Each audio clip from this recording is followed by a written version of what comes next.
Bueno, ya hola a todos, bienvenidos a la clase 4. Me gusta partir haciendo como un resumen porque en mi experiencia muchas personas como que el ajetreado de la semana, uno tiene la intención de repasar, pero al final como que no lo hace, ¿ya? En la primera sesión, si se acuerdan, hicimos una introducción a la teología del reino, ¿cierto? Se pueden poner sus camaritas si yo los veo, si es que no es tan fácil hablar solo. Hicimos una introducción a la teología del reino y básicamente aprendimos algunos conceptos, ¿cierto? Y como texto de referencia empezamos a hablar del Salmo 24, donde como no es la primera referencia de Dios, pero vemos esta característica que tiene que Dios es representado como un guerrero que es poderoso y fuerte en batalla, ¿cierto?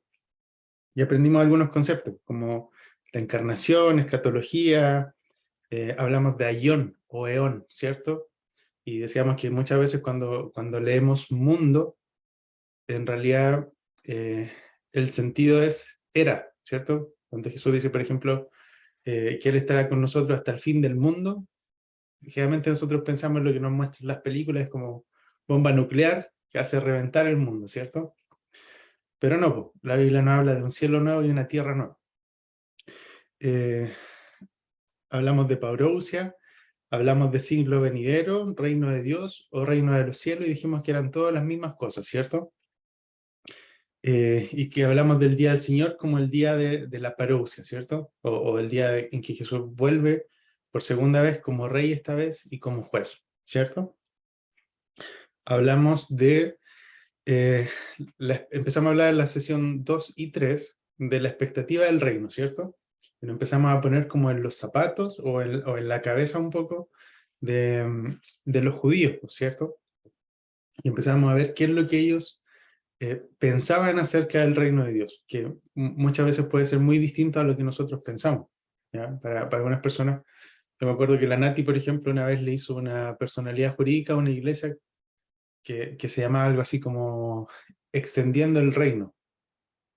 Y yo quedaba pensando así como, ¿sabrán estas personas realmente de qué están hablando? ¿O lo que ellos piensan acerca del reino de Dios será lo que otra persona piensa acerca del reino de Dios? ¿O lo que la Biblia dice acerca del reino de Dios? Eh, y veíamos que habían como dos escuelas de pensamiento respecto a cómo iba a ser el fin de este siglo, ¿cierto? El fin de la presente era. Una que era como eh, davídica, ¿cierto? En donde ellos pensaban que cuando este siglo terminara, iba a haber como una restauración de geopolítica, ¿cierto? Como que se iba a restablecer el trono de David e Israel iba a recuperar su territorio, ¿cierto? Y que la otra escuela de pensamiento grande que había era un poco más apocalíptica o daniélica, ¿cierto? En donde, como Isaías lo mencionaba, ¿cierto? Cuando estemos en ese otro siglo, el siglo venidero, ya nadie se va a acordar, ni siquiera vamos a pensar en las cosas pasadas, ¿cierto? Es como algo mucho más drástico, es más tajante. Leíamos Daniel 7, Daniel 10, ¿se acuerdan que esta roca que caía no era solamente que rompía o conquistaba a otros reinos, sino que como que lo hacía polvo, ¿cierto? No quedaba rastro de ellos. ¿Qué otra cosa hablamos? En la sesión 2 hicimos una pasadita por el Sinaí, por el Éxodo, ¿cierto? Y veíamos que esta imagen que nos mostraba, a ver si la tengo acá. ¿Se ve la diapositiva ahí o no? No sé si viendo un versículo. ¿Se ve la diapo? Se ve la página con el versículo. Ah, ya, no se ve la diapositiva. A ver, voy a ver qué No, zoom. se ve un versículo nomás. ¿Sí se Mateo 3, cambió? ahí sí. Ya, Ahí súper. sí. Ya, ¿cierto? Veíamos que en esta imagen le voy a hacer como un zoom a la parte de antigua. ¿Cómo corro esto? Ya, súper, ahí puedo ver algo. Veíamos que en esta imagen, en el Éxodo, veíamos a Dios revelando primero su nombre, ¿cierto? Que era el yo soy. Y decíamos que tenía este énfasis en que era el Dios que se hacía presente, ¿cierto? En medio de la dificultad del pueblo, en medio del clamor del pueblo, Dios se hacía presente, irrumpía en la historia de la humanidad y venía, y aquí se presentaba como un Dios que liberaba, ¿cierto? Ese es como el punto, el clímax, digamos, del Éxodo, es que Dios traía libertad, ¿cierto? Y aquí veíamos como detalle en realidad que primero había un conflicto a nivel espiritual, ¿cierto? En donde Dios vencía a los dioses de Egipto, y después había un conflicto en lo natural, en donde era Dios quien luchaba contra el ejército más poderoso de Oriente Medio, que era Egipto, el ejército de Egipto, ¿cierto? Primero Dios peleaba en lo invisible y después peleaba en lo visible, ¿cierto? Entonces, yo le decía, si tú te paras aquí en el 1400, en el 1300, por ejemplo, y le preguntas a un nieto de la gente que vivía el Éxodo, ¿qué representaba el reino de Dios para ellos? Ellos te dirían probablemente que el reino de Dios es liberación de los opresores, ¿cierto? Es la liberación del pueblo de Dios.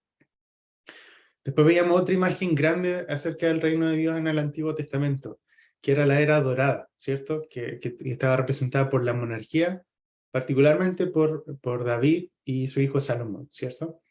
Y aquí leíamos, me parece mucho que leíamos Segunda de Samuel, ¿cierto? Capítulos 7 y 8, nos pasamos ahí en Primera de Reyes también.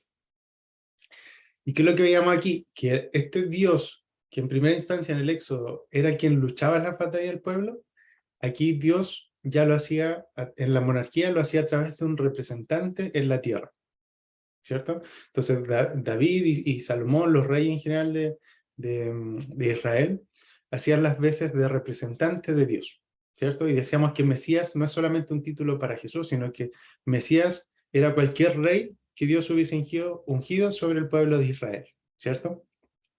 Entonces David era un Mesías porque era un rey ungido, ¿cierto?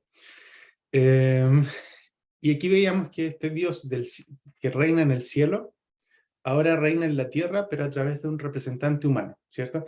Entonces era David, con el ejército obviamente, quien iba a pelear las batallas, pero David siempre decía que la batalla, o sea, la victoria se la había dado al Señor, ¿cierto?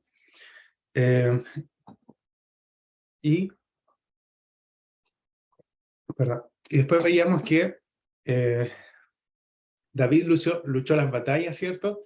Quiso hacerle un templo a Dios, esto lo veíamos en 2 Samuel 7, ¿cierto? Quiso hacerle un templo al Señor, una casa, digamos, y el Señor le dice, no, yo te voy a hacer una casa a ti y voy a establecer tu dinastía, y aquí ya tenemos como la promesa, ¿cierto? En donde le dice que de su simiente, de su linaje, como el gobierno se va a extender para siempre, ¿cierto? Y después vemos que es Salomón, el hijo de David, quien pudo disfrutar como la paz del reino, ¿cierto? De hecho, Dios le dice a David en algún momento que él no le puede hacer el templo porque tiene las manos manchadas con sangre, ¿cierto? Y ahí podemos entrar a conversar de eso, pero no es la finalidad de esto. Entonces vemos que ya en el reinado de Salomón vemos otras imágenes del reino de Dios, ¿por cierto? Y ahí hablábamos que el reino de Dios se veía como una fiesta, ¿cierto? Porque había comida y bebida en abundancia y todos eran felices. Parece que esto ya lo estábamos leyendo en Primera de Reyes, ¿no? Primera de Reyes 4.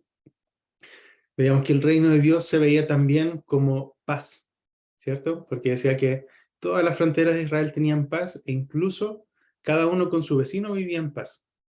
Se veía como prosperidad, ¿cierto? Cada uno podía descansar bajo la sombra de su propia higuera y cada uno tenía su viñedo, ¿cierto? Y veíamos también que el reino de Dios proveía otras cosas que muchas veces nosotros pensamos que no son parte del reino, ¿cierto? Muchas veces tenemos la idea que el reino de Dios es como la iglesia.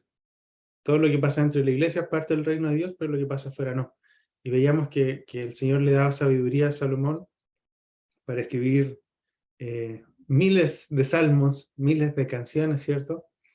Y no necesariamente eran canciones de adoración, porque vemos que la canción más famosa de Salomón, de todas las que escribió, la que quedó registrada en la Biblia, era incluso prohibida para los jóvenes de la época porque era...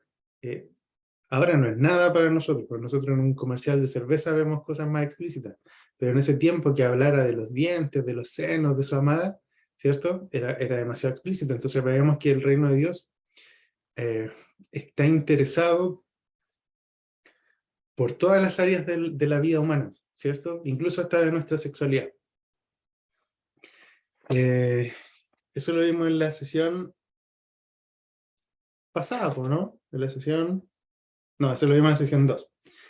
En la sesión 3 avanzamos, pero es que estoy haciendo el curso en 2 partes, entonces estoy un poco perdido. Ya. En la sesión 3 ya entramos a los profetas, ¿cierto? Yo tuve que sacar los salmos porque no íbamos a alcanzar. Entonces, aquí los profetas empiezan a hablar acerca del reino de Dios, y nos generan una nueva expectativa acerca del reino de Dios.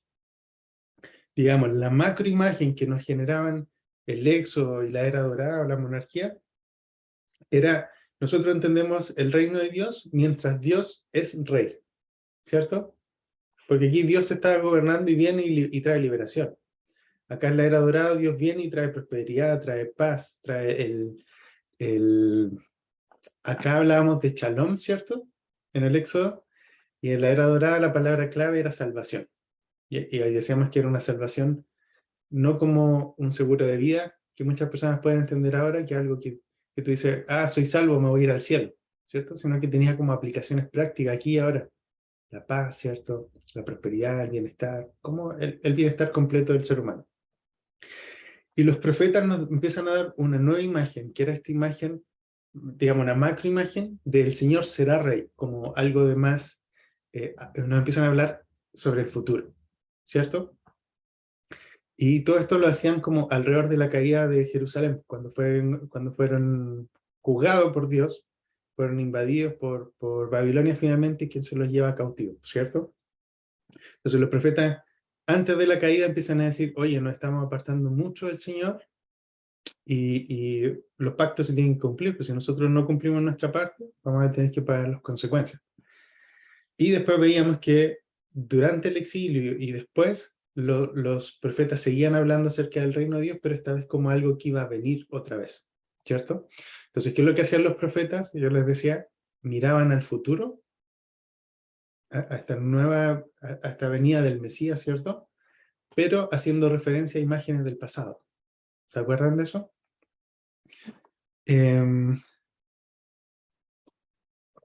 Y así llegamos a la clase de hoy día, que vamos a partir... hoy día la clase se llama La Proclamación del Reino de Dios, ¿ya? Porque yo me equivoqué.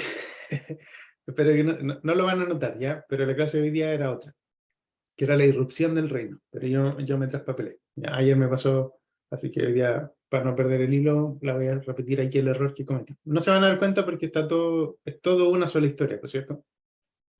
Y vamos a hablar de la proclamación del reino, y vamos a hablar de 4 agentes encargados de, o comisionados a esto, a proclamar el reino de Dios, ¿ya? Pero Perdón, antes de eso, ¿sí? una consulta. ¿Cómo se llama la clase de hoy día? Disculpa. La proclamación del reino de Dios.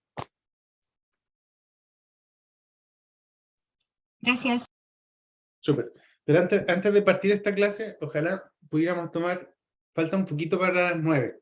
Entonces, me gustaría escucharlos a algunos que pudieran comentar como, ¿qué es? Obviamente después de haber hecho el resumen, pues más fácil. Pero ¿qué es como lo que le ha cambiado quizás su paradigma? ¿Qué es lo nuevo que han podido entender? Y ayer hicimos esta dinámica en el grupo del otro curso, y fue súper bueno porque como salían cosas como joyitas, digamos. Entonces me gustaría ver qué es lo que ustedes, si es que han aprendido algo, si es que hay algo que no les hace sentido seguramente, o cosas que han dicho así como, oh, ahora me cuadra la Biblia, ahora ya entiendo por ejemplo, la historia ya no la leemos de la misma forma. No le voy a tirar spoiler, pero me gustaría escuchar a 2 o 3 personas Ojalá que pudieran compartir un poquito.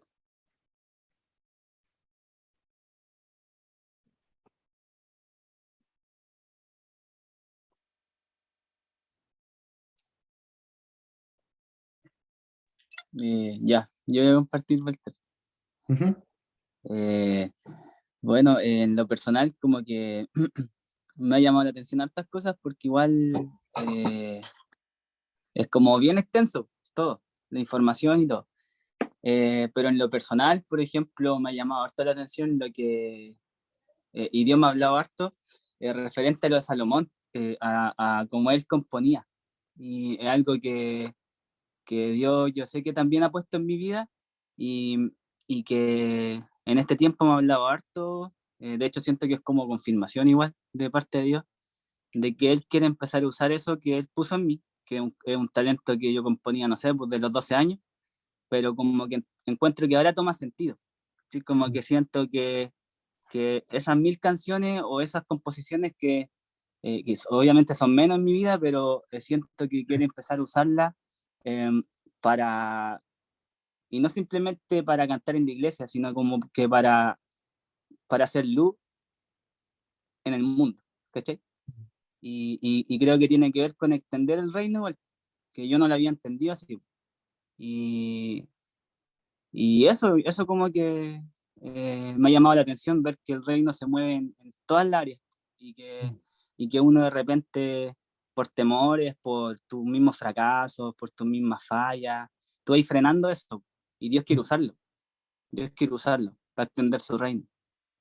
Eso, en lo personal. Súper, súper. ¿Hay alguien más que quiera compartir algo? Yo, la verdad que yo, Dios es tan genial. Resulta que hace un tiempo atrás eh, le pedí al Señor poder conocerlo en la profundidad, cómo Él es. Y sabes que este curso, cuya intención no era como buscando una respuesta a esa oración, sino que fue algo que salió ahí. Y yo tomé el curso. Me llamó la atención. Y, y me llama la atención esto, po, esto de cómo Dios se va revelando según el momento. Y, y puedo entender mucho de lo que leo ahora en el Antiguo Testamento, que me encanta, de Isaías, de los profetas, de lo que pasó en el Éxodo, y que todo lo que me sorprende del Señor, de Dios, es que todo lo va hilando de una forma tan espectacular o sea, que no te quepa duda. Y ahora tienes el contexto de todo, de cómo Él se revela en el Éxodo, en el tiempo de David, y, y es como que es atemporal, porque Él ya está hablando de lo que, o sea, también esto es algo que me llamó mucho la atención, de esto de que lo que pasa con los profetas, de que, o de Dios, que habla del pasado, viendo hacia el futuro. Eso es genial. Y es bacán, y siento que el Señor, no más que siento, sino que lo veo a medida que hemos visto este curso, de que Él te contextualiza, po, y es eh, tan detallista el Señor, que nos habla y le habla a Israel y a su pueblo en el momento, de tal forma que lo puedan entender en el contexto. Y esto te lo estoy hablando ahora porque lo vas a entender así, como te lo estoy diciendo, porque esto está pasando. Y siento que de esa forma también Dios se va revelando a través del tiempo, y, y lo veo de forma personal también, que Dios se va revelando a nosotros en el contexto que estamos, en el crecimiento que vamos teniendo, y, y nos va mostrando el futuro, la salvación, su amor, su eternidad, su carácter tan hermoso que tiene a través de todo esto. yo estoy muy agradecida y wow, triple wow, Ya, bien, bien. eso. ¿Se fijan? De una de las cosas que yo les decía en la primera clase, estoy con micrófono, sí. Una de las cosas que yo les decía en la primera clase es esto, es que el reino de Dios es el hilo conductor de toda la historia de la Biblia. Es por eso que cuando lo leo a través de estos lentes, digamos, de la teología del reino, toma sentido, ¿ya? Entonces, yo lo decía ayer en el otro curso, le decía, ya no vamos a seguir leyendo la Biblia como en la escuela dominical, ¿cierto? La historia, no sé, pues de David y Goliat ya no se trata de darnos ánimo cuando nos enfrentemos a alguien fuerte, porque Dios ayuda al débil con una piedrita, ¿cierto? Es como una enseñanza que puedes sacar, pero es secundario. La historia central es cómo el reino de Dios avanza, ¿cierto? Y derrota a todos sus enemigos. No tiene que ver con algo motivacional para nosotros, sino que la historia es acerca del rey y de su reino. Y ya deja de ser como hombre céntrico, ¿cierto? Y entonces ya dejamos de ir a la iglesia para que nos motiven y nos recarguen las pilas hasta llegar al otro domingo, sino que empieza a ser que nuestro foco es el rey y su reino, ¿ya? Entonces hoy vamos a hablar de la proclamación del reino de Dios. Y esta proclamación o declaración del reino de Dios está a cargo digamos, de 4 agentes principales, ¿ya? El primero es Juan el Bautista, que está aquí en la línea del tiempo, ¿cierto? En segundo lugar, vamos a hablar de la proclamación, cómo lo hizo Jesús. En tercer lugar, los discípulos. Y después, cómo esto se hace extensivo para nosotros como la iglesia, ¿ya? Les quiero leer, pues aquí tengo que cambiar el compartir. Ahí cambió, ¿cierto? Ya, súper. Ya vamos a leer harto, así que lo voy a leer yo para que alcancemos a avanzar, porque ayer nos pasamos mucho la hora. Mateo 3, del 1 al 3. Si usted ya le va a hacer sentido porque todos leyeron Mateo y Marcos como tarea, ¿cierto? En aquellos días apareció Juan el Bautista predicando en el desierto de Judea y diciendo, arrepiéntanse porque el reino de los cielos se ha acercado. Pues este es aquel de quien fue dicho por medio del profeta Isaías. Voz del que clama en el desierto, preparen el camino del Señor, enderecen sus sendas. ¿Cierto? Y aquí un detallito. ¿Se acuerdan que Mateo es el único que habla acerca del reino de los cielos? Pero es lo mismo que el reino de Dios, ¿cierto? El contexto es que Juan el Bautista, ¿se acuerdan? Es primo de Jesús, ¿cierto? Y es 6 meses mayor que Jesús.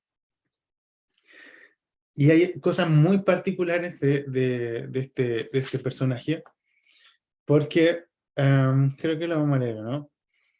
Sí, lo vamos a leer un poquito más adelante. Pero Juan el Bautista, volvamos en nuestra mente a la línea del tiempo, ¿cierto? Antes de la venida de Jesús, hubieron 400 años de silencio. ¿Se recuerdan eso? Dios no estaba hablando a través de los profetas en ese tiempo. Y aquí vamos a leer un poquito más adelante, que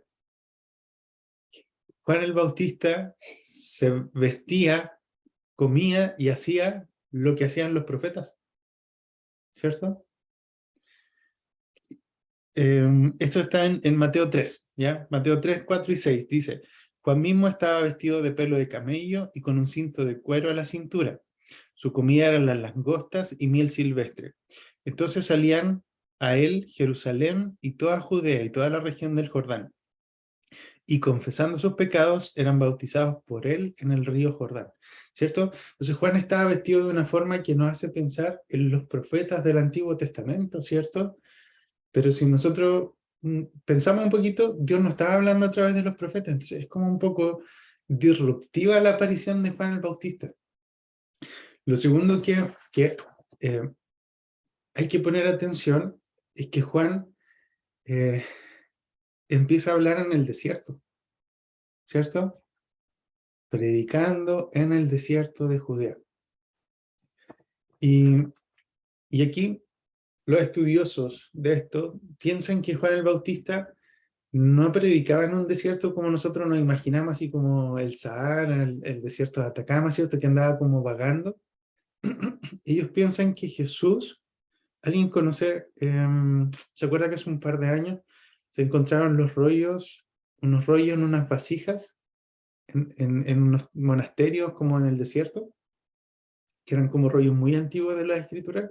Ya, pues esos rollos estaban en templos del Qumran, que era como, no sé si está bien usada la palabra, pero era como una secta judía que se había apartado al desierto porque ellos veían que el pueblo se había contaminado mucho. Entonces ellos, en vez de ser ejemplos dentro de la sociedad para hacer que el pueblo volviera, lo que hicieron fue apartarse. ¿Ya? Se apartaron. Y tenían sus ceremonias de purificación, de lavado de manos, lavado de pies, que esto otro. ¿Ya? Entonces algunas personas piensan que Juan el Bautista no andaba vagando en el desierto así como dando vueltas, sino que Juan se había apartado al desierto como algún tipo de monasterio, a buscar a Dios, a apartarse, a purificarse. Pensaban que andaban en eso. Eso es como un dato anexo nomás de Juan el Bautista. Lo otro que es importante prestar atención es que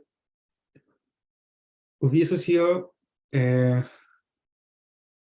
o hubiese tenido más sentido, digamos, que Juan el Bautista hubiese empezado a predicar en algún templo importante en Jerusalén, ¿cierto? Porque le estaba predicando a los judíos, pues. Entonces como que es como raro que se apartara al desierto para hacerlo. Cuando uno empieza a mirar la historia de los avivamientos, se da cuenta que rara vez un avivamiento importante o un mover importante de Dios empieza como en epicentros culturales. Si alguien puede recordar como por ejemplo el avivamiento de la gente de Jesús en Estados Unidos. Alcanzaron como a 3 millones de jóvenes, pero es un movimiento que Dios inició entre los hippies. Y los hippies eran como lo peor de la sociedad en ese momento, porque era una cultura muy conservadora todavía, ¿por cierto? Entonces, los hippies, el amor libre, la playa, las drogas, todo, ¿cierto? Y Dios empieza a mover entre medio de ellos, pudiendo haberlo hecho en la primera iglesia bautista de Miami, no sé de dónde, ¿cierto? Lo puede haber hecho en una catedral importante, pero Dios empezó a mover entre los hippies. Y el avivamiento de Azusa, cuando todavía había un racismo así como institucionalizado, el avivamiento de Azusa aparte, o el general de ese avivamiento, digamos, era un hombre negro que más encima era tuerto, en una iglesia que era multirracial, en donde hombres y mujeres participaban. Se dan cuenta que muchas veces podemos empezar a ver como patrones en donde nosotros esperaríamos que el avivamiento en Concepción empezara en la Viña Conce. Y a lo mejor Dios lo va a hacer en el Agüite de la Perdiz. Entre la gente que vive en la calle, en una toma. ¿Cierto? Entonces muchas veces nosotros como que nos pasa lo de los fariseos, pues como que encajonamos a Dios en que va a hacer tal y cual cosa y de repente Dios no se sale de eso, ¿cierto? El mensaje de Juan el Bautista es el siguiente. ¿Qué es lo que él anunciaba? Arrepentimiento, ¿cierto? Arrepiéntanse porque el reino de los cielos, el reino de Dios, se ha acercado. Y como este instituto se llama Metanoia, todos ustedes deben saber que cuando aquí dice arrepiéntanse, está diciendo, usted está utilizando la palabra metanoia, ¿ya? ¿Y metanoia qué significa? Meta y noia. Meta significa un cambio. Es como la palabra metamorfosis, ¿cierto? Cambiar de forma. Metamorfosis. En el caso de metanoia, meta significa cambio, pero noia viene de conocimiento, como la palabra finalmente te da a entender que lo que Juan está diciendo por arrepentirse, este metanoia, no tiene que ver lo que muchas veces pensamos, que es como ir adelante en tu iglesia al altar y ponerte a llorar y arrepentirte de tus pecados. ¿Ya? Puede ser parte de, ¿cierto? Obviamente. Pero lo que Juan está diciendo aquí es cambien su forma de pensar, cambien su forma de ver el mundo, cambien su forma de cómo tu sistema operativo funciona.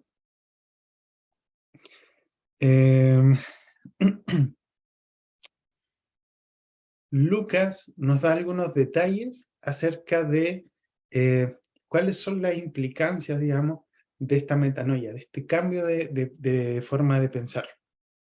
Se los voy a buscar. Está en Lucas 3, este es largo. Lucas 3 del 1 al 18. Lucas 3, 1 al 18. Ya. Se los voy a leer. En el año 15 del gobierno de Tiberio César, siendo Poncio Pilato procurador de Judea, Herodes, tetrarca de Galilea, su hermano Felipe, tetrarca de las regiones de Iturea y de Traconite, y Lisanías, tetrarca de Abilinia, estaba facilito. En tiempo de los sumos sacerdotes Anás y Caifás, vino palabra de Dios a Juan, hijo de Zacarías, estando en el desierto, ¿cierto? ¿Habrá estado vagando? ¿Habrá estado en un monasterio? Yo le creo a los que piensan que estaba en un monasterio, pero es un detalle. Entonces, él anduvo por toda la región alrededor del Jordán, predicando el bautismo del arrepentimiento para el perdón de pecados.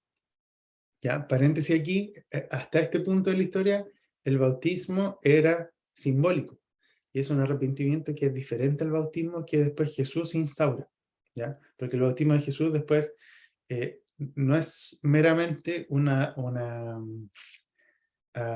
expresión de fe frente a toda la gente para que te veas que tú eres cristiano, ¿cierto? Porque para eso puedes andar con tu Biblia en la mano y como que el bautismo lo van a ver un par de personas, pero probablemente tu iglesia, ¿ya? El bautismo de Jesús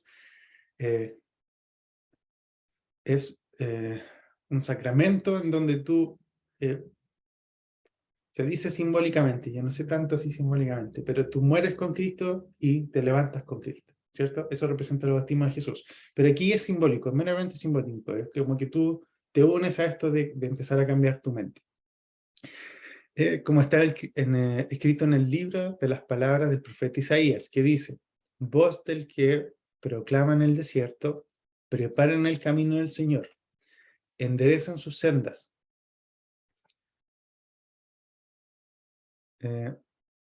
Todo valle será rellenado y toda montaña y colina serán rebajadas. Los senderos torcidos serán enderezados y los caminos ásperos allanados. Y toda carne verá la salvación del Señor. Esto es una promesa de Isaías. O sea, del Señor a través del profeta Isaías. Juan después decía a las multitudes que salían para ser bautizadas por él: generación de víboras, ¿quién les enseñó a huir de la ira venidera? Produzcan, pues, frutos dignos de arrepentimiento y no comiencen, fíjense en esto, produzcan frutos de arrepentimiento, ¿cierto? ¿Qué quiere decir eso? Paréntesis, no, ya. Quiere decir que si nosotros cambiamos nuestra forma de pensar, hicimos este metanoia, ¿cierto? Este arrepentimiento del que habla Juan, eso tiene que verse reflejado de alguna forma, tiene que hacerse concreto, ¿ya? Y yo le decía al curso ayer, es como que yo le dijera a mi esposa que la amo, pero nunca llamarla, nunca prepararle desayuno, nunca nada, ¿cierto? Un regalito, ¿cómo estáis? ¿Cierto? Preparar la comida, ¿cierto? Mi amor por ella tiene que ser más que palabras, ¿cierto? Produzcan frutos dignos de arrepentimiento. Y más adelante Juan nos va a mencionar algunos de estos frutos, ¿ya? Y no comiencen a decir de entre ustedes mismos: a Abraham tenemos por padre, porque les digo aún que de estas piedras Dios puede levantar hijos a Abraham. También el hacha ya está puesta a la raíz de los árboles. Por lo tanto, mira esto, qué drástico Juan con esto. Todo árbol que no da buen fruto es cortado y es echado al fuego. ¿Ya? No te quiero predicar condenación hoy día, pero si tú piensas que te arrepentiste porque lloraste un día domingo en la iglesia, Juan te está diciendo, aquí te va a decir, ¿ya? Que este arrepentimiento no era solo llorar, era ver cambios en tu vida.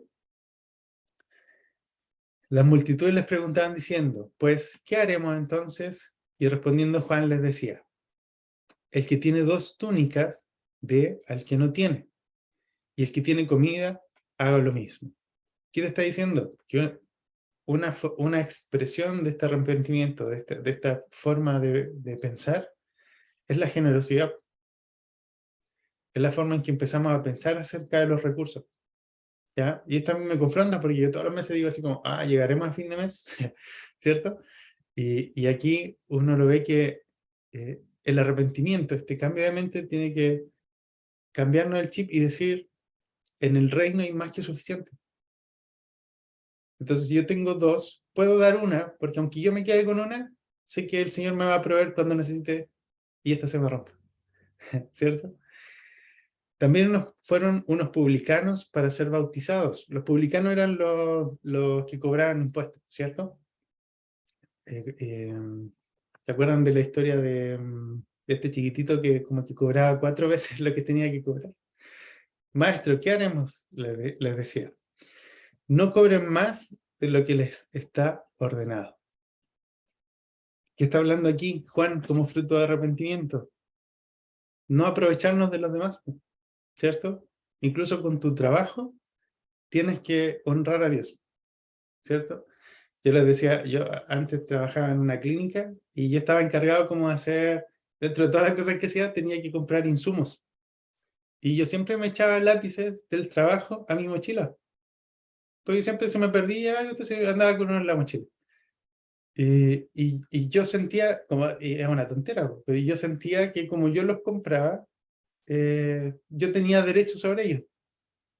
Pero en realidad yo los compraba, claro, pero era con plata de la clínica. Entonces los lápices no eran míos y lo que yo estaba haciendo finalmente era robar inconscientemente. Pero yo andaba con los lápices y le daba uso personal a los lápices que eran del trabajo. ¿Te das cuenta? Es una tontera, pero estoy haciendo un abuso en mi trabajo, no lo estoy haciendo bien. También unos soldados les preguntaban diciendo, ¿y nosotros qué haremos? Y él les dijo, no hagan extorsión ni denuncien falsamente a nadie y conténtense con sus salarios. ¿Qué nos está diciendo aquí? Hagamos nuestro trabajo bien.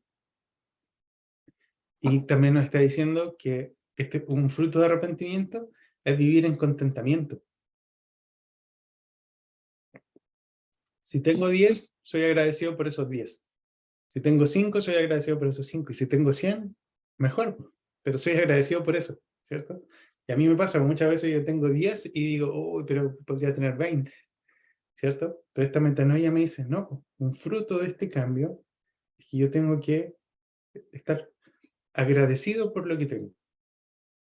¿Puedo aspirar a más? Sí, pero no tengo que dejar de agradecer por lo que tengo y como desmerecerlo. Como el pueblo estaba a la expectativa y todos especulaban en su corazón si acaso Juan sería el Cristo, Juan respondió a todos diciendo, yo a la verdad los bautizo en agua, pero viene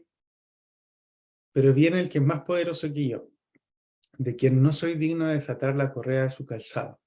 Él les bautizará en Espíritu Santo y fuego.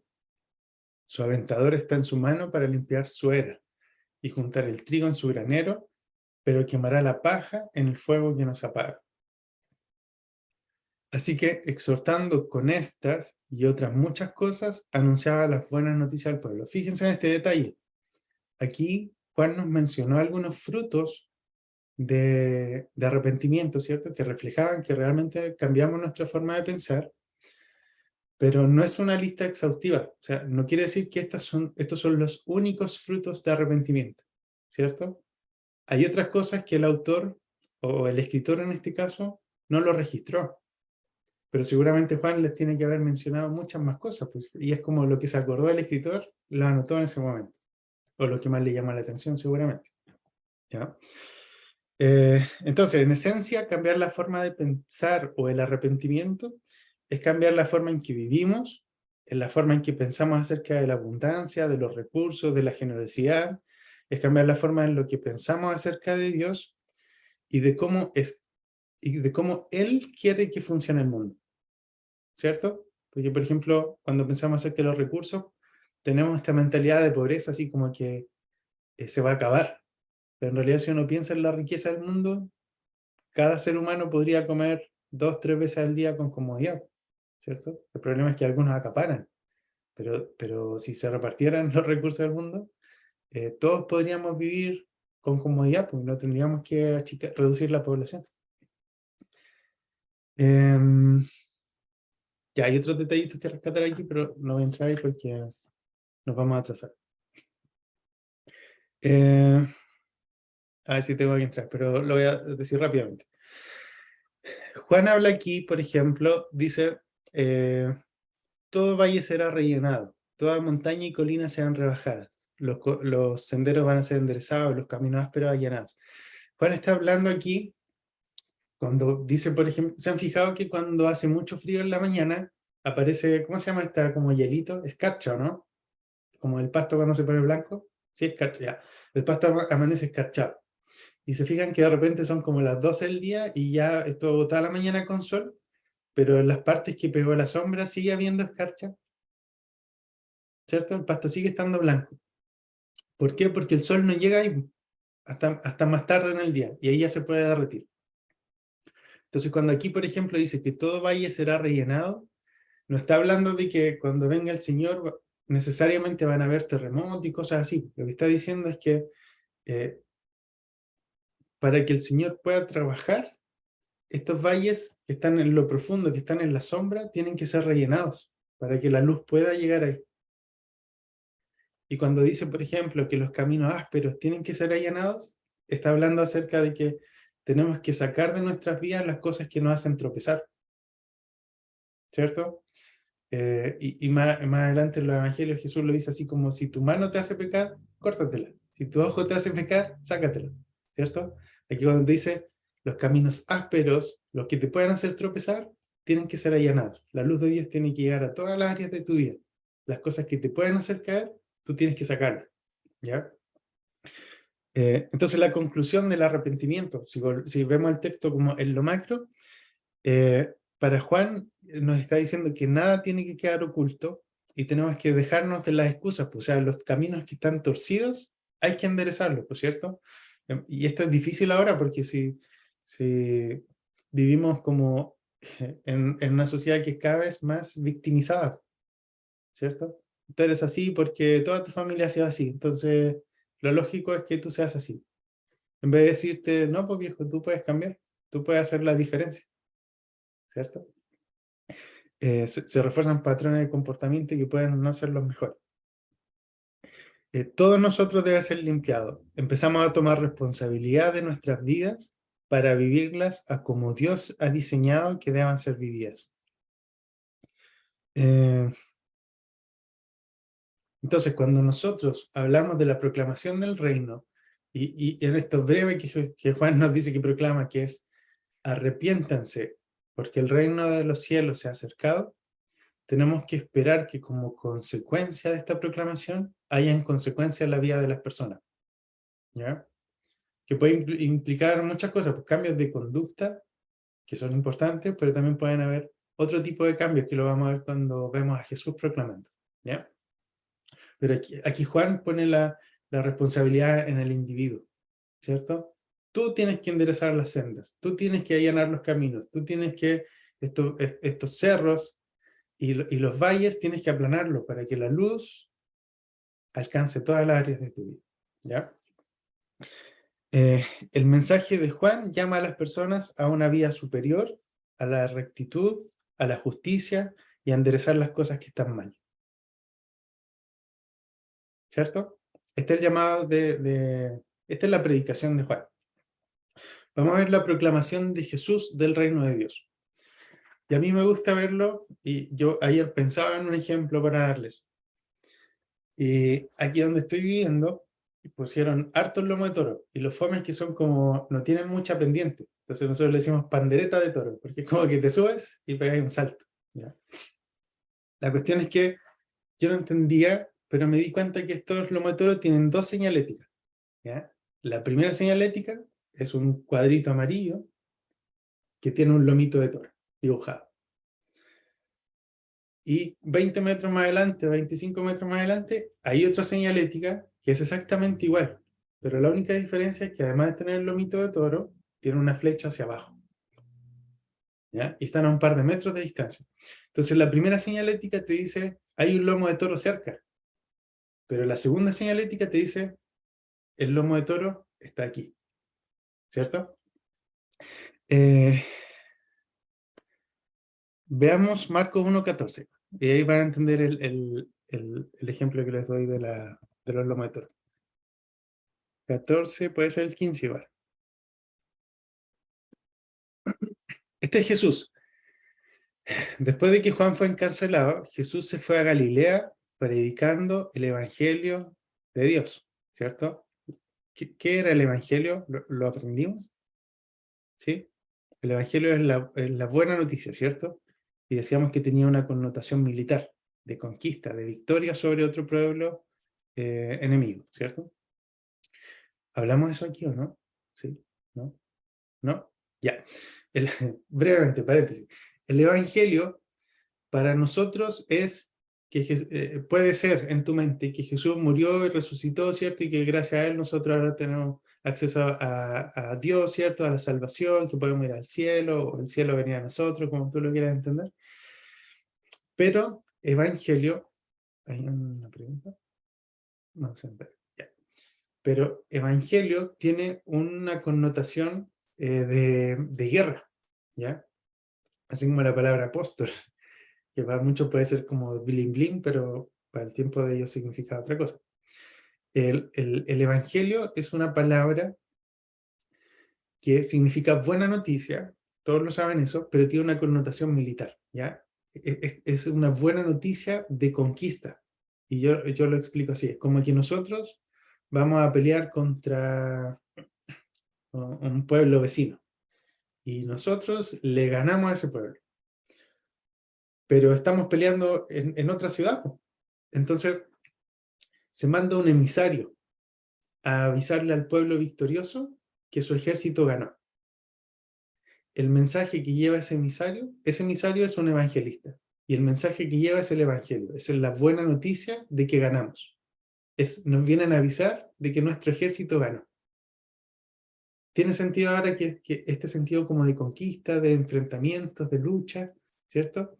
El evangelio no es solamente lo que yo les decía, pues, un seguro de vida. Te mueres y te vas al cielo, ¿ya? Es una buena noticia porque hay victoria. Entonces Jesús se fue a Galilea predicando el evangelio de Dios y diciendo: el tiempo se ha cumplido y el reino de Dios se ha acercado. Arrepiéntanse y crean en el evangelio. Crean en esta buena noticia. Pero si se dan cuenta, el mensaje que Jesús anuncia, que es el reino de Dios se ha acercado, arrepiéntanse y crean, es muy similar al mensaje de Juan, ¿cierto? ¿Sí o no? Aquí tengo la cita.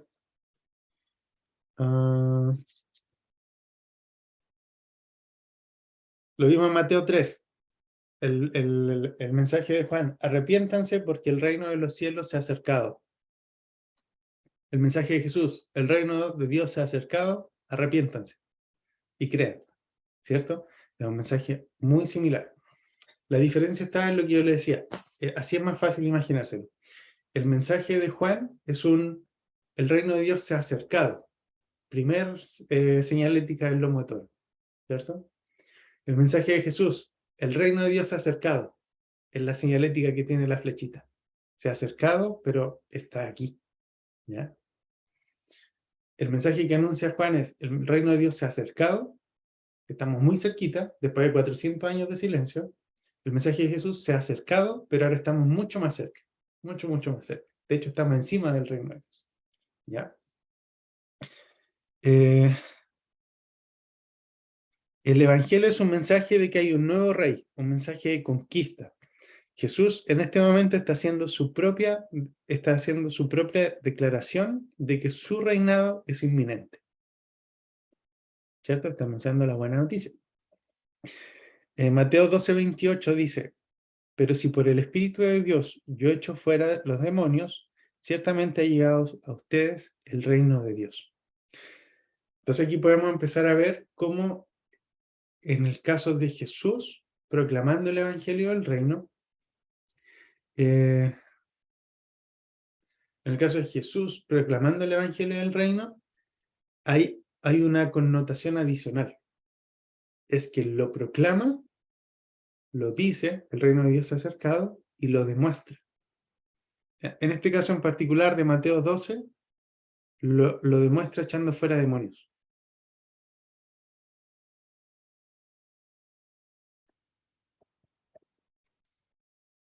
Lo voy a buscar, pero ustedes ya lo leyeron.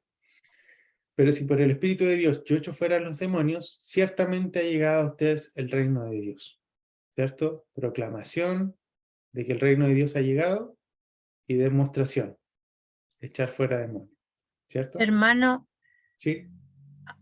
en ese contexto que usted está mencionando, este reino que algunos esperaban que este rey fuera sobre el Imperio Romano, una conquista política ahí, buscando la hegemonía, ¿cierto? Y la liberación, un rey poderoso a nivel, digamos, como terrenal, de lo que soñaban los judíos también.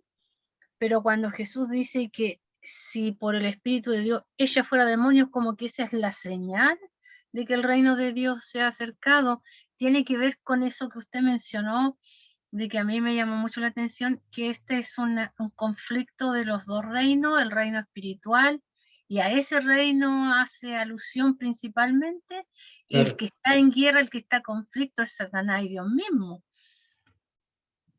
Hasta este punto sí. Hasta este punto es Jesús, es la encarnación de Dios, ¿cierto? Contra Satanás. Por eso me parece mucho que Juan 10:10, ¿o no? Que dice que Jesucristo vino a destruir, a deshacer las obras del enemigo, ¿cierto? Jesús dice, el enemigo vino a robar, matar y destruir, pero yo he venido para que tengan vida, ¿cierto? Entonces, aquí cuando ya nos recordamos toda esta línea del tiempo que vimos, empezamos a recordar que son dos reinos en conflicto. Son dos reinos en conflicto, ¿ya? No es Dios necesariamente contra el diablo, porque Dios podría ser así y el diablo desaparecería. Pero son dos reinos en conflicto, ¿ya? Ahora, ¿por qué es tan controversial que Jesús dijera que él echaba demonios por el dedo de Dios, por el Espíritu de Dios, dice en esta versión? Porque los que estudiaban esto, los que estudiaban la Escritura, sabían que,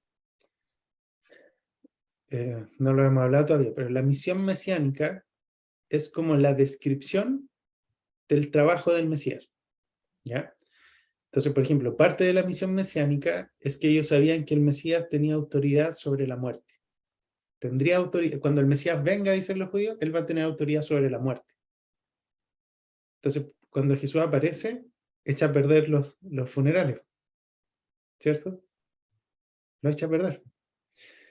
Sabían que el Mesías tenía autoridad sobre la enfermedad. Entonces Jesús llega y sana a los enfermos. Sabían que el Mesías tenía autoridad sobre los espíritus inmundos. Y Jesús llega y echa fuera demonios. Pero como se contrapone un poco con la expectativa que ellos tenían de Dios, ellos rasgaban vestiduras cuando Jesús decía que él por el dedo de Dios, por el Espíritu de Dios, echaba fuera demonios, porque lo que Jesús estaba diciendo con eso es que él era el Mesías. Es como cuando leímos Daniel 7, ¿cierto? O Daniel 2. Jesús toma el título Hijo de Hombre y ellos rasgan vestiduras porque les dicen, tú eres un hereje. ¿Cómo te estás tomando tú el lugar del Mesías? ¿Cierto? Porque Hijo de Hombre era el título de esta persona que iba a venir, enviada desde el cielo, ¿cierto? Esta roca cortada por nadie, que venía a destruir los reinos de este mundo. ¿Cierto? Entonces las personas conocían la descripción de la misión mesiánica y estaban esperando por ella, pues estaban expectantes. Y estas señales de la venida del reino de Dios empiezan a ser vistas en la vida y obra de Jesús, ¿cierto? Me parece que Mateo 4:24 es como el resumen del ministerio de Jesús, que dice que Jesús andaba por las sinagogas, por la ciudad, proclamando el evangelio del reino y sanando a los que estaban enfermos, ¿cierto? Predicaba y demostraba. Y ese es el patrón que ahora cuando ustedes empiezan a reestudiar los los evangelios, se van a dar cuenta que todo el ministerio de Jesús, que está descrito en los evangelios, es la versión amplificada de esto. Jesús enseña y Jesús demuestra. ¿Qué enseña? Que el reino de Dios se ha acercado. ¿Cómo lo demuestra? Sanando, liberando, multiplicando la comida, alimentando a las personas, trayendo justicia, trayendo liberación, trayendo... Ángela, Resurrección. todo, ¿cierto? En estricto rigor es revivificación, ¿ya? Es como que los traía a la vida de nuevo, pero ellos morían cuando les tocaba morir de nuevo, ¿ya? La resurrección hace más, apunta a la vida eterna, ¿ya? Entonces, Jesús no solamente enseñaba a las multitudes, también comenzó a proclamar el evangelio en las sinagogas. Nos vamos a ir a otra cita. Lucas 4, 14 al 21. Lo vamos a leer. Vamos a quedar corto de tiempo. Lucas 4, 14 al 21. ¿Será o no? Entonces Jesús volvió en el poder del Espíritu a Galilea, y su fama se difundió por toda la tierra de alrededor. Él enseñaba en las sinagogas de ellos y era glorificado por todos. Fue a Nazaret, donde se había criado, y conforme a su costumbre, el día sábado entró en la sinagoga y se levantó para leer. Se le entregó el rollo del profeta Isaías 61, ¿cierto? Y cuando abrió el rollo encontró el lugar donde estaba escrito. Versículo 18. Aquí vamos. El Espíritu del Señor está sobre mí, porque me ha ungido para anunciar las buenas nuevas a los pobres. Me ha enviado para proclamar libertad a los cautivos y vista a los ciegos, para poner en libertad a los oprimidos, para proclamar el año agradable del Señor. Después de enrollar el libro y devolverlo al ayudante, se sentó, y los ojos de todos en la sinagoga estaban fijos en él. Entonces comenzó a decirles: hoy se ha cumplido esta escritura en los oídos de ustedes. En alguna versión dice delante de ustedes. Ya. Desglosémoslo un poquitito. Jesús está diciendo aquí, está citando Isaías, ¿cierto? Que el Espíritu del Señor está sobre él. Si tú has sido regenerado, el Espíritu Santo está en ti también, ¿cierto? Está en ti para que tú llores y te arrepientas en los domingos en la adoración. Puede ser parte de, ¿ya? Pero aquí Jesús está siendo bien específico en cuál es el objetivo de que el Espíritu Santo estuviera sobre él, el para qué. El Espíritu Santo estaba sobre él porque lo ungió para anunciar las buenas nuevas, ¿cierto? Estamos hablando de que el Espíritu Santo lo ungió para anunciar el Evangelio. Es algo exclusivo para los pastores, para los evangelistas, para los hermanos que andan en bicicleta, para los gedeones, pues para todos. Es para aquellos que tienen al Espíritu del Señor, ¿cierto? Si tienen el Espíritu del Señor, tienen la unción para anunciar las buenas nuevas. Y fíjate como el desglose ¿cómo decirlo? Como la descripción del trabajo. Anunciar buenas nuevas a los pobres, proclamar libertad a los cautivos, dar vista a los ciegos, poner en libertad a los oprimidos y proclamar el año agradable del Señor. Solo como detalle, porque no voy a entrar ahí, pero Isaías 61 agrega un hecho más. Isaías dice que es para anunciar el día de la ira del Señor. Y aquí Jesús, tomando el mismo rollo, omitió la parte de la ira. Simpático. Jesús mismo indica que no había sido ungido solo con aceite, como los demás ministros y sacerdotes. Él fue ungido con el Espíritu Santo para proclamar el Evangelio del Reino. Entonces, la irrupción del reino de Dios viene solamente a través de la unción del Espíritu Santo.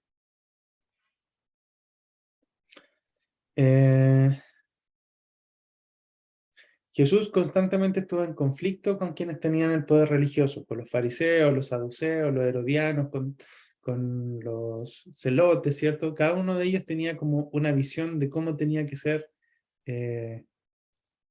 los asuntos religiosos, ¿cierto? Y Jesús viene como a romper estas estructuras. Para los celotes, por ejemplo, tenía que ser algo, una liberación militarizada, ¿cierto? Israel tenía que tomar la arma y liberarse de Roma. Pero Juan ya venía preparando el camino. Arrepiéntanse, cambien su forma de pensar.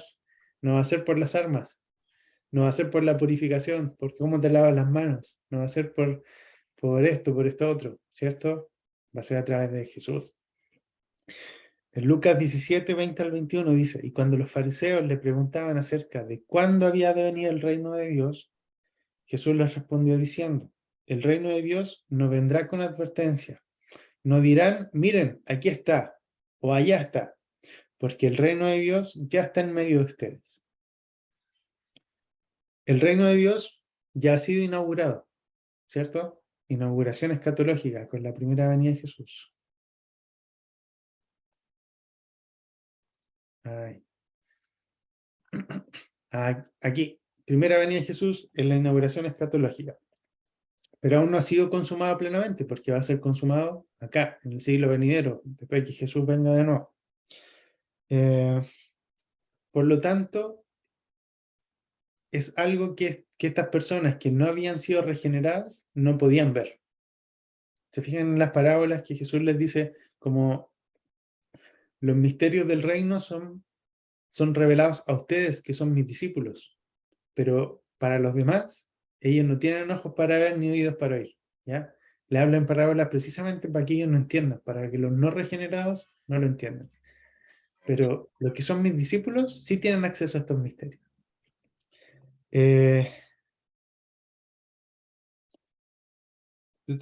Jesús está diciendo que los no regenerados, los de corazón duro, los malvados y los líderes religiosos que se oponen a Jesús no tienen ojos para ver lo que está sucediendo alrededor de ellos. Ellos están viendo a Jesús, por ejemplo, sanar en día sábado.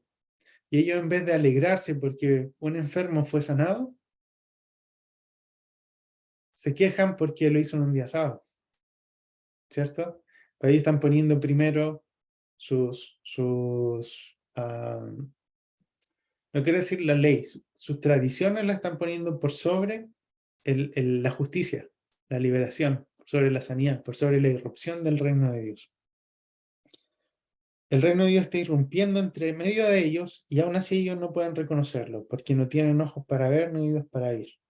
Solo el arrepentimiento nos permite, entre comillas, cruzar esta línea, el que nuestros ojos sean abiertos, nuestros oídos sean abiertos, que podamos entender, que podamos ver lo que Dios está haciendo y más adelante vamos a ver cómo nosotros nos sumamos a eso. Uy, me quedan 15 minutos. Entonces, en conclusión, Jesús no solamente anuncia el mensaje de que el reino de Dios se ha acercado, sino que también lo demuestra. Por eso era importante que leyeran Mateo y Marcos, porque ahí se dan cuenta de cómo lo demuestra, ¿cierto? Y vemos en una parte en Marcos que Jesús incluso tenía autoridad sobre la naturaleza. ¿Se acuerdan cuando hace calmar el mar, la tormenta? Los fariseos esperaban que el Mesías construyera una ciudad y con ello perdieron de vista lo que ya estaba empezando a ocurrir en medio de ellos. Los ciegos ven, los cojos caminan, los demonizados son liberados y los hambrientos son alimentados. Mateo 4, y aquí está la cita que yo les quería compartir. Volvamos acá. Es 4, 23 al 25.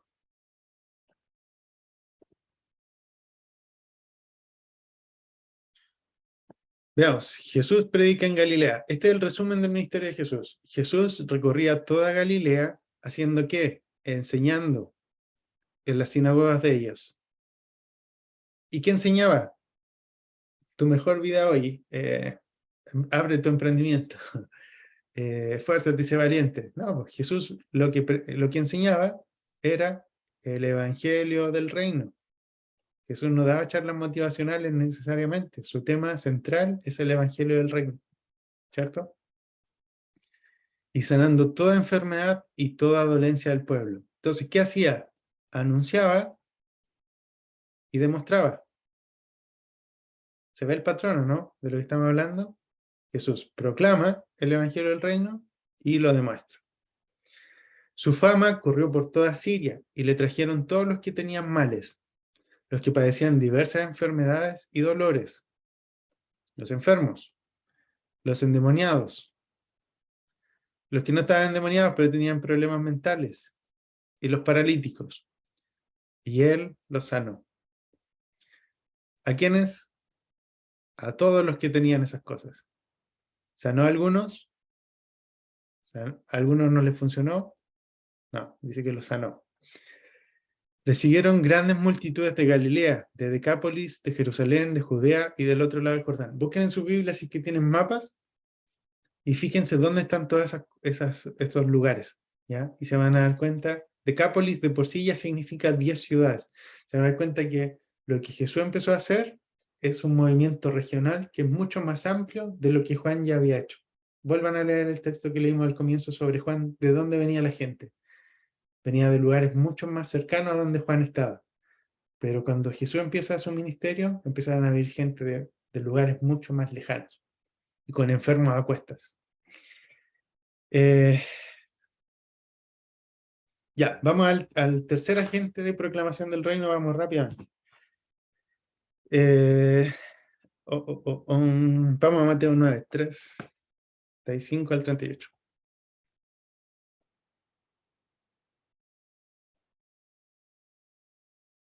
Jesús se compadece de la gente. Jesús recorría todas las ciudades y las aldeas, ¿cierto? Jesús se movía. ¿Y qué hacía? Enseñando. Se repite el patrón, ¿cierto? ¿Y qué enseñaba en las sinagogas? El Evangelio del Reino. ¿Y qué hacía junto con anunciar o proclamar el Evangelio del Reino y enseñarlo? Lo demostraba. ¿Van viendo más claro? Esto es como un molde. Jesús anuncia y demuestra. En nuestra iglesia muchas veces andamos cojos porque o escuchamos el Evangelio y tenemos solo predicaciones, si es que en tu iglesia predican el Evangelio del Reino,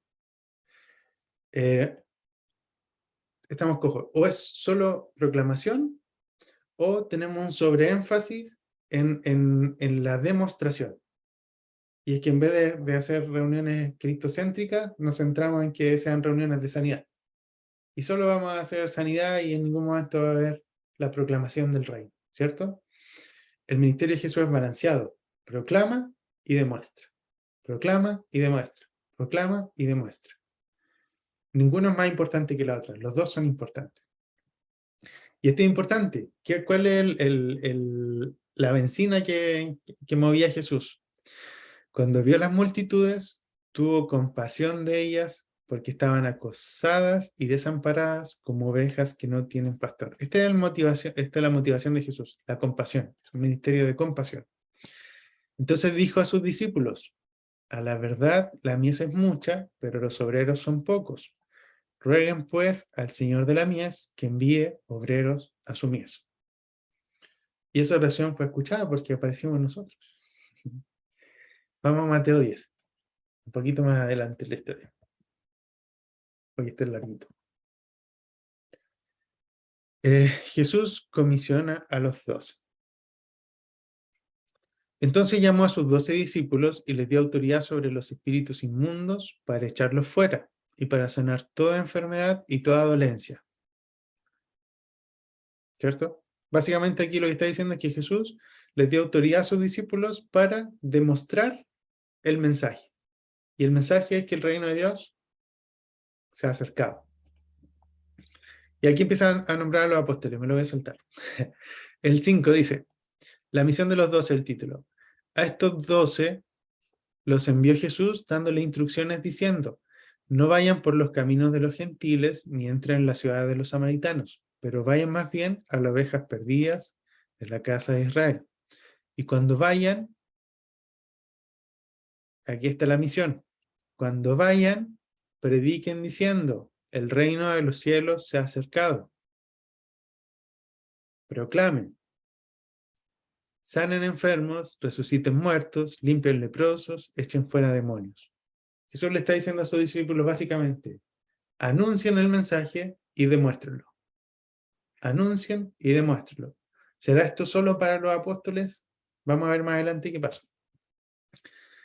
No se prueban ni de oro ni de plata, ni de cobre en sus cintos, tampoco lleven bolsas para el camino, ni dos vestidos, ni zapatos, ni bastón, porque el obrero es digno de su alimento. En cualquier ciudad o aldea donde entren, averigüen quién en ella sea digno y quédense allí hasta que salgan. Al entrar en la casa, salúdenla. Si la casa es digna, venga la paz de ustedes sobre ella. Pero si no es digna, vuelva su paz a ustedes. Y en caso de que no los reciban ni escuchen sus palabras, salgan de aquí a casa o ciudad y sacudan el polvo de sus pies. De cierto les digo que en el día del juicio el castigo será más tolerable para los de la tierra de Sodoma y Gomorra que para aquella ciudad. ¿Para qué ciudad? Para las que no los escuchen. Que no les escuche qué cosa. ¿Un mensaje de ánimo? ¿Un coach cristiano? No. Este es el mensaje. El reino de los cielos se ha acercado. Quienes no reciben este mensaje y lo rechazan, les espera esto.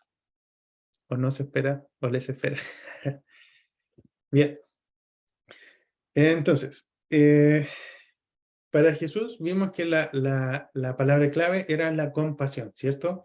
La compasión y no la crítica era el motor de su ministerio. Y esto para el liderazgo, así que no lo voy a leer.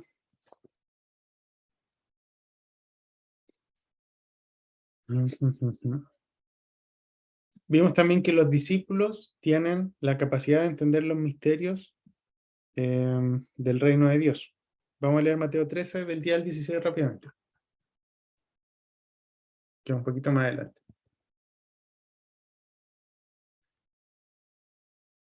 El propósito de las parábolas del título. Entonces se acercaron los discípulos y le dijeron, ¿por qué les hablas por parábolas a las multitudes, cierto? Y Jesús les respondió, perdón, porque a ustedes se les ha concedido conocer los misterios del reino de los cielos, pero a ellos no se les ha concedido. ¿A quién le está diciendo esto a Jesús? ¿A quién se les concedió el poder conocer los misterios del reino? A los discípulos, ¿cierto? Si tú eres un discípulo, puedes conocer los misterios del reino. Y lo estamos empezando a conocer, ¿cierto? Porque al que tiene, le será dado y tendrá más, pero al que no tiene, aún lo poco que tiene le será quitado. Por eso les hablo por parábolas, porque viendo no ven, y oyendo no oyen, ni tampoco entienden. Muy parecido a lo que le pasaba a los maestros, ¿cierto? A los fariseos, a los saduceos, a los herodianos, a los celotes. Además, se cumple en ellos la profecía de Isaías que dice, de oído oirán y nunca entenderán, y mirando mirarán y nunca verán. Porque el corazón de este pueblo se ha vuelto insensible, y con los ojos han oído, y con los oídos han oído torpemente. Han cerrado sus ojos para que no vean con los ojos, ni vean con los oídos, ni entiendan con el corazón, ni se conviertan. Y yo los sanaré. Pero bienaventurados sus ojos, porque ven, y sus oídos, porque oyen. ¿De quién? De los regenerados. ¿Ya? Tus ojos han sido abiertos, y otra cosa es que no quieras ver. Ya, y vamos con el último agente encargado de proclamar. Me quedan 8 minutos, lo voy a hacer en tiempo récord. Que somos nosotros, que somos la iglesia. Ya no somos los discípulos del primer siglo, sino que ahora veamos qué pasa con la iglesia. ¿Cuándo surge la iglesia? En Pentecostés, ¿cierto?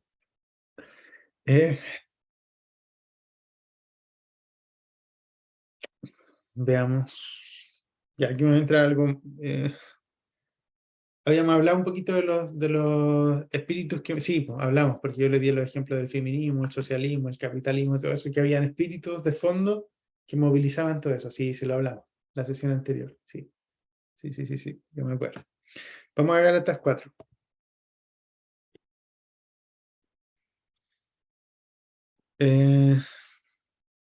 De igual modo, nosotros también, cuando éramos niños, éramos esclavos sujetos a los principios elementales del mundo. ¿Recuerden eso? A ver si lo puedo destacar. Sí. Pero cuando vino la plenitud del tiempo, Dios envió a su Hijo, nacido de mujer y nacido bajo la ley. Hablamos de los pactos, ¿cierto? Hablamos del Hijo del Hombre. Hablamos de que Jesús tenía que cumplir los pactos para establecer uno nuevo. ¿Para qué? Para que redimiera a los que estaban bajo la ley, a fin de que recibiéramos la adopción de hijos. Y cuantos son hijos, y por cuantos son hijos, Dios envió a nuestro corazón. Perdón, estoy aceptando personas. Dios envió a nuestro corazón el espíritu de su Hijo que clama, Abba Padre. Así que ya no eres más esclavo, sino hijo. Y si hijo, también eres heredero por medio de Dios. La mayoría aprende en la escuela dominical esto último, ¿cierto? Que dicen papito, papito, ¿cierto? Ya no eres más esclavo, sino hijo, y si hijo, también heredero. Eso es lo que la mayoría recuerda de la escuela dominical, pero es importante prestar atención a lo que habla aquí arriba. Cuando habla que éramos esclavos sujetos a los principios elementales del mundo, está hablando de un tipo específico de seres espirituales, que la palabra la voy a escribir porque es difícil. Se escribe, a ver, mensaje para todos. Esto se escribe más o menos así, ¿ya? Y se pronuncia estoqueia. Los principios elementales del mundo son los espíritus que están detrás de las filosofías humanas. Lo vamos a ver con otros textos bíblicos que lo dejan más claro, ¿ya? Pero detrás, no sé, del feminismo, que se me viene a la mente, están espíritus elementales que mueven esos hilos, ¿ya? Detrás del aborto libre, mi cuerpo es mío, ¿ya? Ahí están los estoqueias. Hay principios, hay espíritus elementales que son como el origen de esta filosofía o estos racionamientos humanos, ¿ya? Poderes o principios es la palabra stoikeia, que hace referencia a principados o poderes espirituales o espíritus elementales. Veamos Gálatas 4:9. Aquí vamos a ver lo mismo. En cambio, ahora que han conocido a Dios, o mejor dicho, ya que han sido conocidos por Dios, ¿cómo es que vuelven de nuevo a los débiles y pobres principios elementales?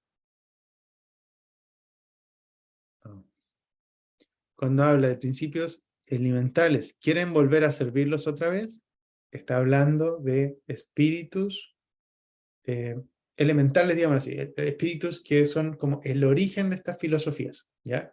Entonces, técnicamente, el que traduce esto como principios elementales, lo está haciendo técnicamente de forma correcta. Se puede traducir como principios elementales, ¿ya? Pero no lo está haciendo del contexto de la historia de la Biblia, ¿cierto? Que hay dos reinos en conflicto, que vimos en el Antiguo Testamento, en Primera de Reyes, que vimos en el Salmo 82, que pueden verlo en el curso de seres espirituales, ¿cierto? Que Dios puso a seres espirituales a cargo de naciones para que ejercieran influencia positiva. Y estos seres espirituales se pervirtieron, se corrompieron, digamos, y empezaron a ejercer influencia negativa, ¿cierto? Entonces vimos en el Salmo 2 también que las naciones se levantan contra Dios y contra el ungido, ¿cierto? Las naciones, también lo vemos en el Apocalipsis, no son las naciones por sí mismas, hay espíritus que empoderan estas filosofías. Vamos ahora con algo que es un poco más claro.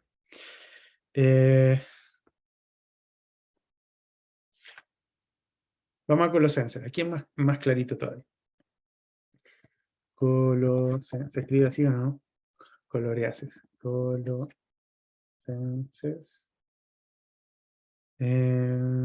2, del 8.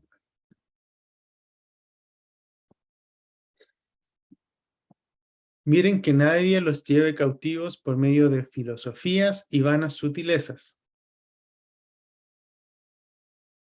conforme a la tradición de hombres. Perdón, no tengo sesión inicial.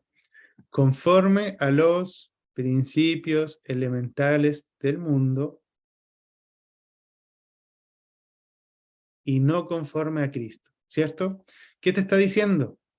Que todo esto anterior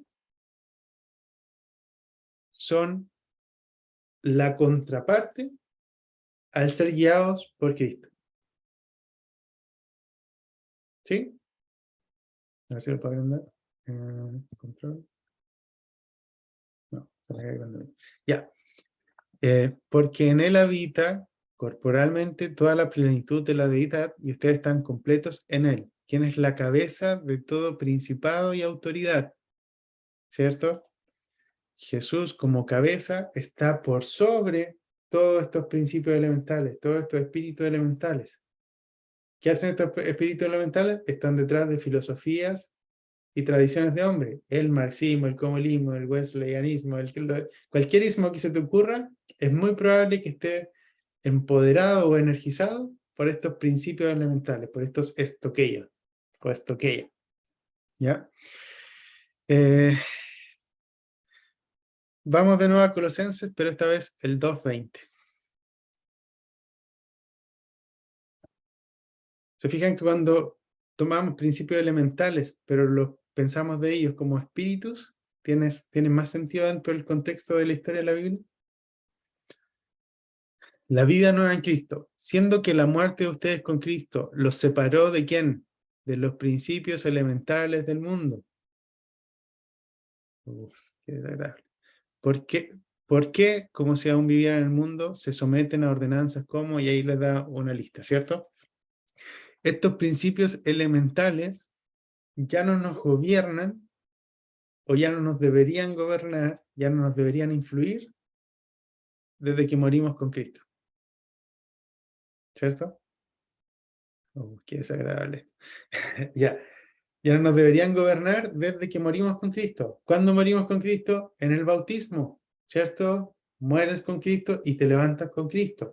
La mayoría de las iglesias no lo hacen, pero en la iglesia primitiva, y de hecho me parece mucho que la iglesia ortodoxa lo sigue haciendo.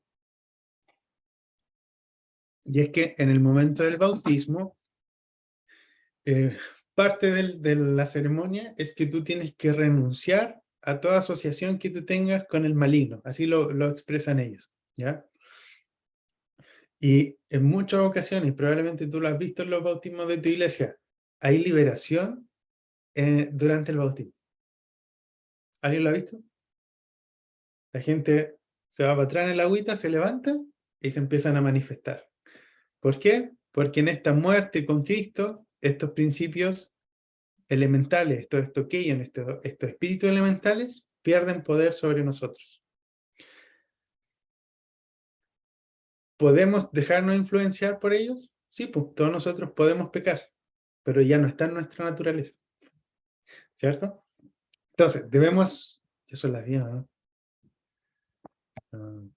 Perdón, ya son las 10:02. Terminando un minuto. Debemos permanecer libres de estos estoqueian para que el reino de Dios irrumpa en nosotros y a través de nosotros a donde quiera que vamos. Y tenemos dos opciones, ¿ya? Podemos ser embajadores del reino y cumplir la misión que Jesús encomendó a sus discípulos, que es anunciar y demostrar. Podemos ser embajadores del reino o podemos ser esclavos de los estoqueian y seguir dando vueltas en círculo, que cristianos pro aborto. ¿De dónde la viste? Cristianos pro, no sé, ¿cachai? Pro cualquier cosa que esté de moda. ¿Ya? Tenemos que tener atención de que muchas de estas filosofías humanas son empoderadas por espíritus que no vienen de Dios.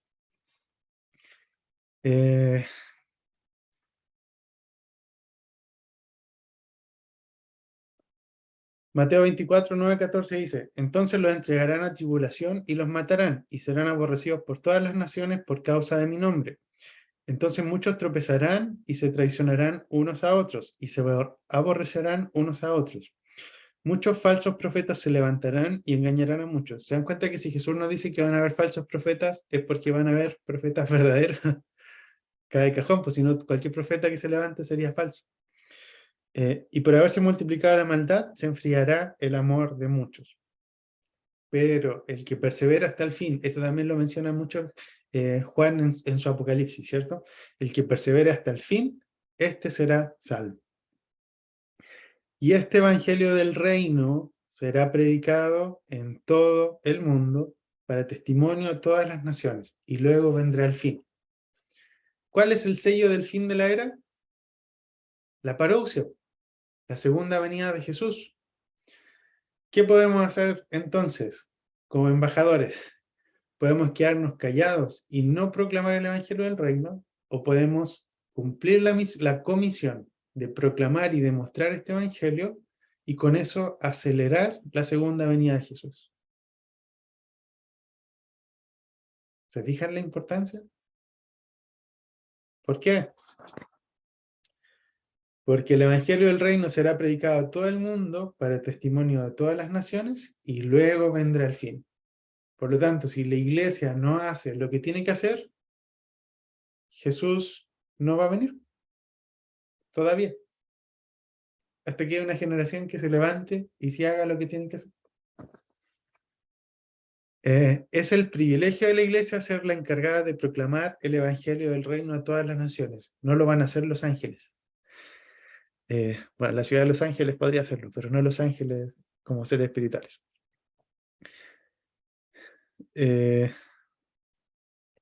Ya, y usualmente se piensa que esta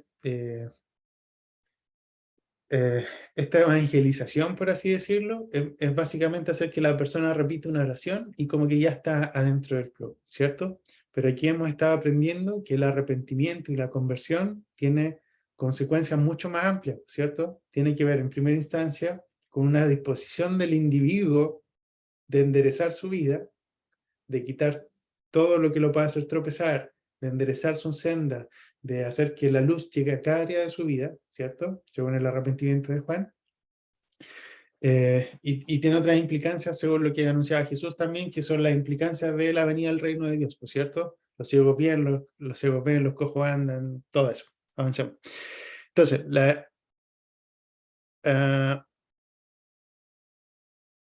no, eso no me lo voy a saltar.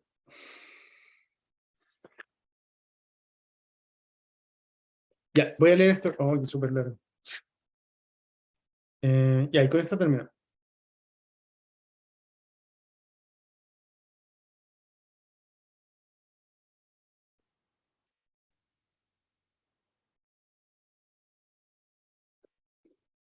A ver, déjame leer lo importante.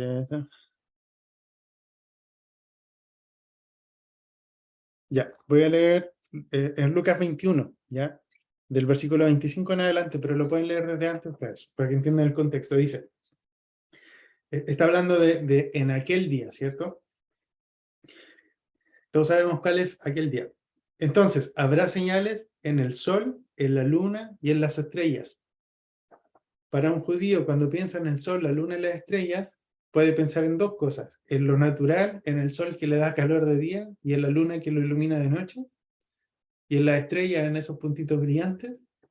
Eso es una cosa que puede pensar un judío del primer siglo. Lo otro que puede pensar, Génesis 1, que el Señor puso a los astros como señales en el cielo, ¿cierto? Y habla de estos astros como seres que gobiernan el día y que gobiernan la noche. Habla del sol y la luna como seres espirituales.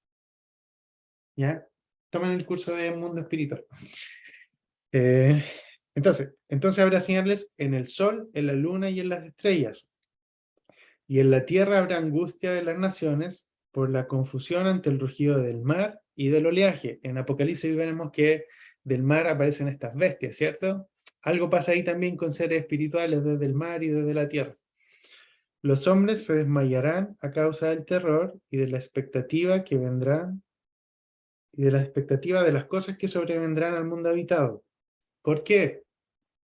Porque los poderes de los cielos serán sacudidos. Se los voy a buscar, a ver. Este es Lucas 21. Con esto termino. Casi.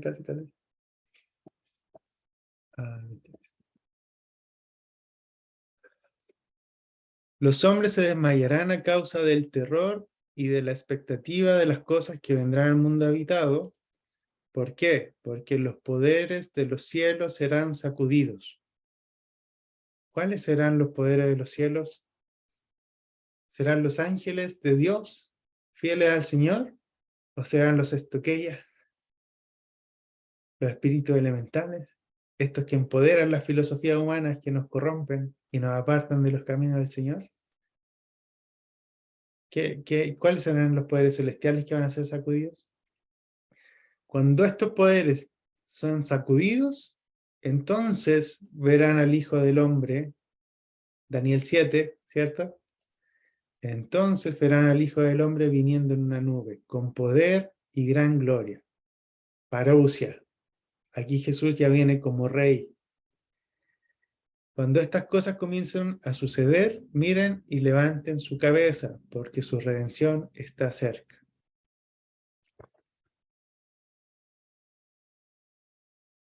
¿Qué es lo que nos está diciendo Jesús? Y con esto termino. Que en la medida que el reino de Dios avanza, los estoquean, el mundo espiritual en general empieza a ser sacudido. Y así como en el tiempo de Moisés hubo una matanza de niños, ¿cierto? Antes que viniera el Salvador de Israel. Y así como en el tiempo de Jesús hubo una matanza de niños antes que viniera el Salvador de la humanidad, antes de esta segunda venida de Jesús, antes de esta segunda parousia, ya empezamos a ver también cómo hay una nueva matanza de niños y cómo el aborto empieza a ser algo que está empezando a estar en boga de todos los países, y que sea hasta la semana 10, que sea hasta la semana 12, que sea hasta el segundo trimestre, y en algunos países incluso hasta el 10 días después del parto. ¿Ya? Matanza de niños, empiezan a ver cosas, empiezan a ver esto que influenciando filosofías. Mi cuerpo, mi propiedad, ¿cómo es la cuestión? ¿Cierto? No, es que los hombres no pueden opinar, que la guagua se hacen solas, ¿cierto? Detrás de todas estas filosofías hay poderes espirituales. Y cuando vemos que estos poderes espirituales se empiezan a sacudir, se empiezan estamos viendo que cada vez nos acercamos más y más y más y más aquí, a la parousia. ¿Ya? Pero de momento estamos aquí. Y nuestra misión ahí es la proclamación y demostración. Ya, y la próxima clase voy a partir con un resumen de lo de hoy día, porque hay algunas cositas que quedan en el tintero, pero ya son las 10:10. Bueno, no sé si está Pastoral por ahí, me escribió que se había tenido que ausentar, así que los voy a despachar. Nos vemos la otra semana. Y eso, si les quedan dudas, guárdenlas y así las comentamos al comienzo de la otra sesión, ¿ya? Para que no lo extendamos más. Nos vemos. Chao, chao. Qué gusto verlo hoy día a todos. Gracias. Chao, Chao, también. chao. Gracias. Muy buena la clase.